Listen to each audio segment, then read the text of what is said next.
जो व्यक्ति श्रद्धा भाव से गुरुवार को भगवान विष्णु की पूजा करता है और गुरुवार व्रत की कथा कहता और सुनता है, उसकी गरीबी और कष्ट को भगवान विष्णु दूर कर देते हैं। जीवन में सुख समृद्धि के लिए गुरुवार के दिन आप भी इस गुरुवार व्रत कथा को सुने या पढ़ें। बृहस्पतिवार के दिन सूर्योदय से पहले ही उठें और नित्य कर्म से निवृत्त होकर पीले रंग के वस्त्र पहनें। इसके बाद पूरे घर में गंगा जल छिड़कें। इसके बाद पूजा घर में श्रीहरि विष्णु की मूर्ति या चित्र स्थापित करें। फिर पीले रंग के गंध पुष्प और अक्षत चढ़ाएं। इसके बाद चना गुड़ और मुनक्का चढ़ाकर विधि विधान से पूजन शुरू करें। इसके बाद व्रत की कथा पढ़ें। कथा पढ़ने के बाद केले के पेड़ में जल चढ़ाएं। श्री बृहस्पतिवार व्रत कथा। भारतवर्ष में एक प्रतापी और दानी राजा राज्य करता था। वह नित्य गरीबों और ब्राह्मणों की सहायता करता था। ये बात उसकी रानी को अच्छी नहीं लगती थी। वह न ही गरीबों को दान देती, न ही भगवान का पूजन करती थी और राजा को भी दान देने से मना किया करती थी। एक दिन राजा शिकार खेलने वन को गए हुए थे तो रानी महल में अकेली थी। उसी समय बृहस्पति देव साधु वेश में राजा के महल में भिक्षा के लिए गए और भिक्षा मांगी। रानी ने भिक्षा देने से इनकार किया और कहा, हे साधु महाराज, मैं तो दान पुण्य से तंग आ गई हूँ। मेरा पति सारा धन लुटाते रहते हैं। मेरी इच्छा है कि हमारा धन नष्ट हो जाए, फिर न रहेगा बांस न बजेगी बांसुरी। साधु ने कहा, देवी, तुम तो बड़ी विचित्र हो। धन संतान तो सभी चाहते हैं, पुत्र और लक्ष्मी तो पापी के घर भी होने चाहिए। यदि तुम्हारे पास अधिक धन है तो भूखों को भोजन दो, प्यासों के लिए प्याऊ बनवाओ, मुसाफिरों के लिए धर्मशालाएं खुलवाओ। जो निर्धन अपनी कुंवारी कन्याओं का विवाह नहीं कर सकते, उनका विवाह करा दो। ऐसे और कई काम हैं जिनके करने से तुम्हारा यश लोक परलोक में फैलेगा। परंतु रानी पर उपदेश का कोई प्रभाव न पड़ा। वह बोली, महाराज, आप मुझे कुछ न समझाएं। मैं ऐसा धन नहीं चाहती जो हर जगह बांटती फिरूं। साधु ने उत्तर दिया, यदि तुम्हारी ऐसी इच्छा है तो तथास्तु। तुम ऐसा करना कि बृहस्पतिवार को घर लीपकर पीली मिट्टी से अपना सिर धोकर स्नान करना, भट्टी चढ़ाकर कपड़े धोना। ऐसा करने से आपका सारा धन नष्ट हो जाएगा। इतना कहकर वह साधु महाराज वहां से आलोप हो गए। साधु के अनुसार कई बातों को पूरा करते हुए रानी को केवल 3 बृहस्पतिवार ही बीते थे कि उसकी समस्त धन संपत्ति नष्ट हो गई। भोजन के लिए राजा का परिवार तरसने लगा। तब एक दिन राजा ने रानी से बोला कि हे रानी, तुम यहीं रहो, मैं दूसरे देश को जाता हूं, क्योंकि यहाँ पर सभी लोग मुझे जानते हैं, इसलिए मैं कोई छोटा कार्य नहीं कर सकता। ऐसा कहकर राजा परदेश चला गया। वहां वह जंगल से लकड़ी काटकर लाता और शहर में बेचता।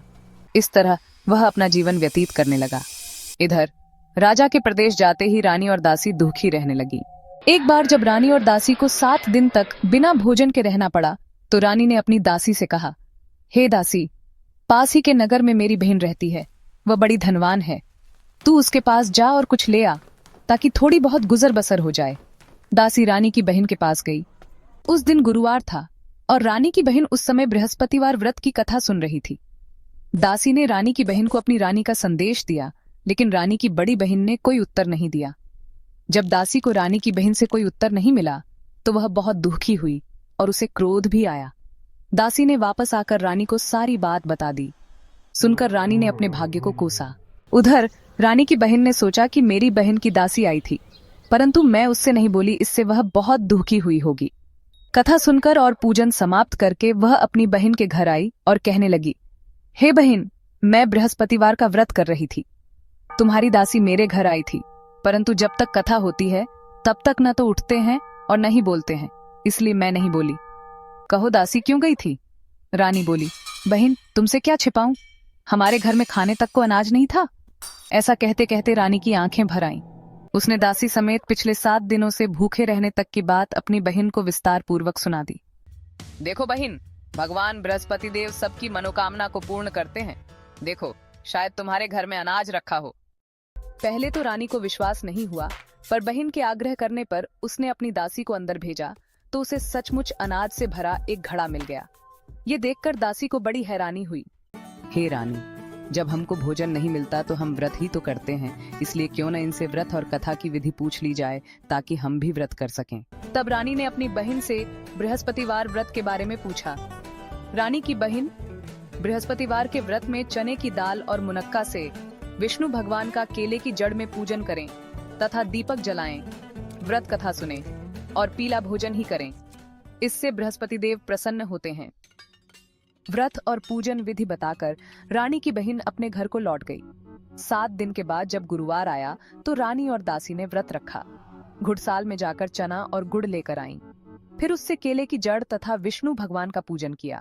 अब पीला भोजन कहाँ से आए, इस बात को लेकर दोनों बहुत दुखी थे। चूंकि उन्होंने व्रत रखा था, इसलिए बृहस्पति देव उनसे प्रसन्न थे। इसलिए वे एक साधारण व्यक्ति का रूप धारण कर 2 थालों में सुंदर पीला भोजन दासी को दे गए। भोजन पाकर दासी प्रसन्न हुई और फिर रानी के साथ मिलकर भोजन ग्रहण किया। उसके बाद वे सभी गुरुवार को व्रत और पूजन करने लगी। बृहस्पति भगवान की कृपा से उनके पास फिर से धन संपत्ति आ गई, परंतु रानी फिर से पहले की तरह आलस्य करने लगी। देखो रानी, तुम पहले भी इस प्रकार आलस्य करती थी। तुम्हें धन रखने में कष्ट होता था, इस कारण सभी धन नष्ट हो गया और अब जब भगवान बृहस्पति की कृपा से धन मिला है तो तुम्हें फिर से आलस्य होता है। रानी को समझाते हुए दासी कहती है कि बड़ी मुसीबतों के बाद हमने यह धन पाया है, इसलिए हमें दान पुण्य करना चाहिए, भूखे मनुष्यों को भोजन कराना चाहिए और धन को शुभ कार्यों में खर्च करना चाहिए, जिससे तुम्हारे कुल का यश बढ़ेगा, स्वर्ग की प्राप्ति होगी और पितृ प्रसन्न होंगे। दासी की बात मानकर रानी अपना धन शुभ कार्यों में खर्च करने लगी, जिससे पूरे नगर में उसका यश फैलने लगा। बृहस्पतिवार व्रत कथा के बाद श्रद्धा के साथ आरती की जानी चाहिए। इसके बाद प्रसाद बांटकर उसे ग्रहण करना चाहिए। एक दिन राजा दुखी होकर जंगल में एक पेड़ के नीचे आसन जमाकर बैठ गया। वह अपनी दशा को याद करके व्याकुल होने लगा। बृहस्पतिवार का दिन था। एकाएक उसने देखा कि निर्जन वन में एक साधु प्रकट हुए। वह साधु वेश में स्वयं बृहस्पति देवता थे। हे लकड़हारे, इस सुनसान जंगल में तू चिंता मग्न क्यों बैठा है? महात्मा जी, आप सब कुछ जानते हैं, मैं क्या कहूँ? ये कहकर रोने लगा और साधु को अपनी आत्मकथा सुनाई। तुम्हारी स्त्री ने बृहस्पति के दिन बृहस्पति भगवान का निरादर किया है, जिसके कारण रुष्ट होकर उन्होंने तुम्हारी यह दशा कर दी। अब तुम चिंता को दूर करके मेरे कहने पर चलो तो तुम्हारे सब कष्ट दूर हो जाएंगे और भगवान पहले से भी अधिक संपत्ति देंगे। तुम बृहस्पति के दिन कथा किया करो। 2 पैसे के चने मुनक्का लाकर उसका प्रसाद बनाओ और शुद्ध जल से लोटे में शक्कर मिलाकर अमृत तैयार करो। महात्मा जी ने कहा, कथा के पश्चात अपने सारे परिवार और सुनने वाले प्रेमियों में अमृत व प्रसाद बांटकर आप भी ग्रहण करो। ऐसा करने से भगवान तुम्हारी सब मनोकामनाएं पूरी करेंगे। लकड़हारा प्रार्थना करता है, हे प्रभु, मुझे लकड़ी बेचकर इतना पैसा नहीं मिलता जिससे भोजन के उपरांत कुछ बचा सकूं। मैंने रात्रि में अपनी स्त्री को व्याकुल देखा है। मेरे पास कुछ भी नहीं जिससे मैं उसकी खबर मंगा सकूं। साधु ने लकड़हारे को आश्वासन दिया, हे लकड़हारे, तुम किसी बात की चिंता मत करो।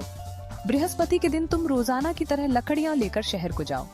तुमको रोज से दुगुना धन प्राप्त होगा, जिससे तुम भली भांति भोजन कर लोगे तथा बृहस्पति देव की पूजा का सामान भी आ जाएगा। इतना कहकर साधु अंतर्ध्यान हो गए।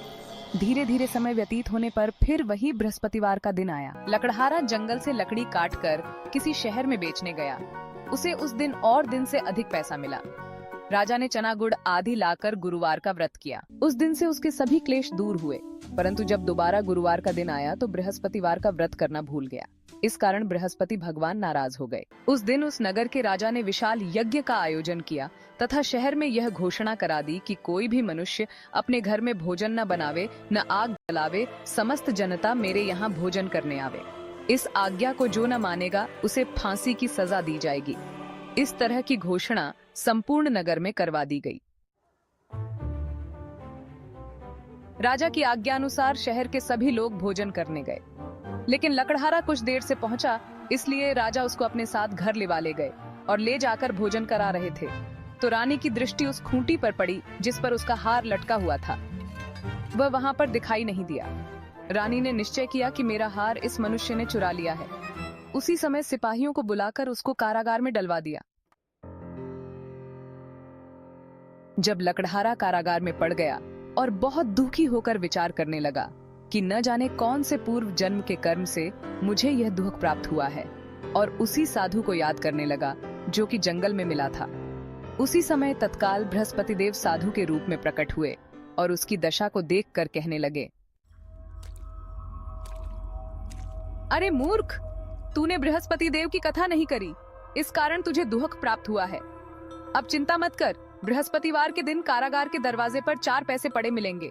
उनसे तू बृहस्पति देव की पूजा करना, तेरे सभी कष्ट दूर हो जाएंगे। बृहस्पति के दिन उसे 4 पैसे मिले। लकड़हारे ने कथा कही। उसी रात्रि को बृहस्पति देव ने उस नगर के राजा को स्वप्न में कहा, हे राजा, तुमने जिस आदमी को कारागार में बंद कर दिया है वह निर्दोष है, वह राजा है, उसे छोड़ देना। रानी का हार उसी खूंटी पर लटका है। अगर तू ऐसा नहीं करेगा तो मैं तेरे राज्य को नष्ट कर दूंगा। इस तरह रात्रि के स्वप्न को देखकर राजा प्रातःकाल उठा और खूंटी पर हार देखकर लकड़हारे को बुलाकर क्षमा मांगी तथा लकड़हारे को योग्य सुंदर वस्त्र आभूषण देकर विदा कर दिया। बृहस्पति देव की आज्ञानुसार लकड़हारा अपने नगर को चल दिया। राजा जब अपने नगर के निकट पहुंचा तो उसे बड़ा आश्चर्य हुआ। नगर में पहले से अधिक बाग, तालाब, कुएं तथा बहुत सी धर्मशाला, मंदिर आदि बन गई हैं। राजा ने पूछा, ये किसका बाग और धर्मशाला है? तब नगर के सब लोग कहने लगे, यह सब रानी और बांदी के हैं। तो राजा को आश्चर्य हुआ और गुस्सा भी आया। जब रानी ने यह खबर सुनी कि राजा आ रहे हैं तो उन्होंने बांदी से कहा कि रानी, हे दासी, देख राजा हमको कितनी बुरी हालत में छोड़ गए थे। हमारी ऐसी हालत देखकर वह लौट न जाए, इसलिए तू दरवाजे पर खड़ी हो जा। आज्ञानुसार दासी दरवाजे पर खड़ी हो गई। राजा आए तो उन्हें अपने साथ लिवा लाई। तब राजा ने क्रोध करके अपनी रानी से पूछा कि यह धन तुम्हें कैसे प्राप्त हुआ है? तब उन्होंने कहा, रानी, हमें यह सब धन बृहस्पति देव के इस व्रत के प्रभाव से प्राप्त हुआ है। राजा ने निश्चय किया कि 7 रोज बाद तो सभी बृहस्पति देव का पूजन करते हैं, परंतु मैं प्रतिदिन दिन में 3 बार कहानी तथा रोज व्रत किया करूंगा। अब हर समय राजा के दुपट्टे में चने की दाल बंधी रहती तथा दिन में 3 बार कहानी कहता। एक रोज राजा ने विचार किया कि चलो अपनी बहन के यहाँ हो आवे। इस तरह निश्चय कर राजा घोड़े पर सवार हो अपनी बहन के यहाँ को चलने लगा। मार्ग में उसने देखा कि कुछ आदमी एक मुर्दे को लिए जा रहे हैं। उन्हें रोककर राजा कहने लगा, राजा, अरे भाइयों, मेरी बृहस्पति देव की कथा सुन लो। लो, हमारा तो आदमी मर गया है, इसको अपनी कथा की पड़ी है। परंतु कुछ आदमी बोले, कुछ आदमी अच्छा कहो, हम तुम्हारी कथा भी सुनेंगे। राजा ने दाल निकाली और जब कथा आधी हुई थी कि मुर्दा हिलने लग गया और जब कथा समाप्त हो गई तो राम राम करके मनुष्य उठकर खड़ा हो गया। आगे मार्ग में उसे एक किसान खेत में हल चलाता मिला। राजा ने उसे देख और उससे बोले, राजा, अरे भैया, तुम मेरी बृहस्पतिवार की कथा सुन लो। किसान, जब तक मैं तेरी कथा सुनूंगा तब तक 4 हरैया जोत लूंगा। जा अपनी कथा किसी और को सुनाना। इस तरह राजा आगे चलने लगा। राजा के हटते ही बैल पछाड़ खाकर गिर गए तथा किसान के पेट में बड़ी जोर का दर्द होने लगा। उस समय उसकी माँ रोटी लेकर आई। उसने जब यह देखा तो अपने पुत्र से सब हाल पूछा और बेटे ने सभी हाल कह दिया तो बुढ़िया दौड़ी दौड़ी उस घुड़सवार के पास गई और उससे बोली कि मैं तेरी कथा सुनूंगी, तू अपनी कथा मेरे खेत पर चलकर ही कहना। राजा ने बुढ़िया के खेत पर जाकर कथा कही, जिसके सुनते ही वह बैल उठ खड़ हुए तथा किसान के पेट का दर्द भी बंद हो गया। राजा अपनी बहन के घर पहुंचा। बहन ने भाई की खूब मेहमानी की। दूसरे रोज प्रातःकाल राजा जगा तो वह देखने लगा कि सब लोग भोजन कर रहे हैं। ऐसा कोई मनुष्य है जिसने भोजन नहीं किया हो? मेरी बृहस्पतिवार की कथा सुन ले। हे भैया, ये देश ऐसा ही है कि पहले यहाँ लोग भोजन करते हैं, बाद में अन्य काम करते हैं। अगर कोई पड़ोस में हो तो देख आऊं। वह ऐसा कहकर देखने चली गई, परंतु उसे कोई ऐसा व्यक्ति नहीं मिला जिसने भोजन न किया हो। अतः वह एक कुम्हार के घर गई जिसका लड़का बीमार था।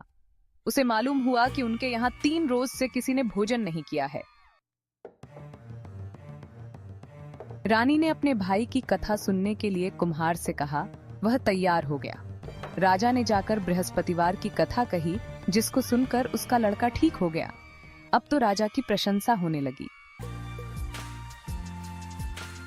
एक रोज राजा ने अपनी बहन से कहा कि हे बहन, हम अपने घर को जाएंगे, तुम भी तैयार हो जाओ।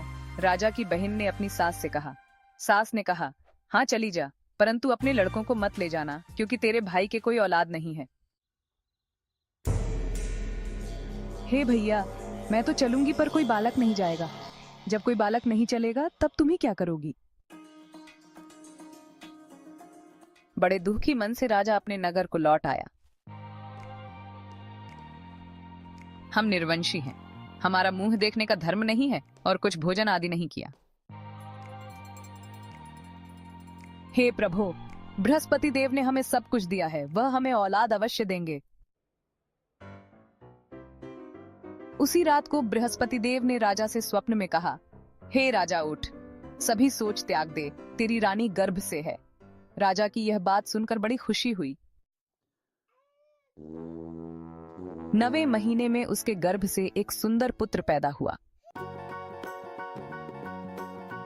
राजा ने कहा, हे रानी, स्त्री बिना भोजन के रह सकती है, पर बिना कहे नहीं रह सकती।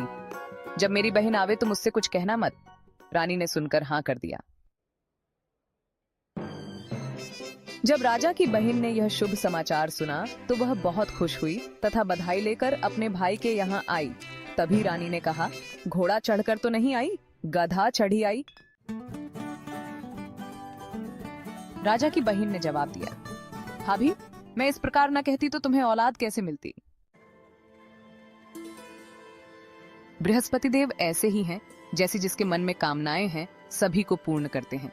जो सद्भावना पूर्वक बृहस्पतिवार का व्रत करता है एवं कथा पढ़ता है अथवा सुनता है, दूसरों को सुनाता है, बृहस्पति देव उसकी सभी मनोकामना पूर्ण करते हैं।